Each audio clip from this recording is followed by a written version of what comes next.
58 சாட்சியம் பல பெண்களை வந்து சித்திரவதை செய்தது, இன்க்ளூடிங் விலை மாதர்கள் அண்ட் ஆல்சோ லேப்டாப்பில் கலெக்ட் பண்ண வீடியோஸ் மட்டும் மோர் தென் 200.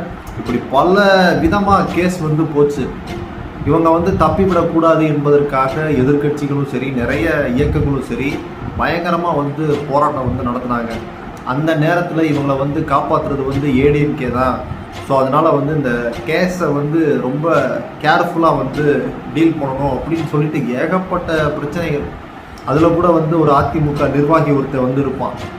ஸோ அந்த அளவுக்கு வந்து பொலிட்டிக்கலி இவங்க வந்து த்ரெட்டன் பண்ணி இவங்களுக்கு இருக்கக்கூடிய அந்த மாசை வேறு மாதிரி காமிச்சு சாதாரண பெண்களை ரொம்ப ரொம்ப டார்ச்சர் பண்ணி எடுத்திருக்காங்க. இவனுங்க சிக்கினது வந்து அந்த திருநாவுக்கரசு அப்படின்றவனால தான். ஏன்னா இந்த கேஸ் வந்து அப்படியே உழப்பலாட்டம் போயிட்டு இருந்துச்சு. அப்போ அந்த திருநாவுக்கரசு தான்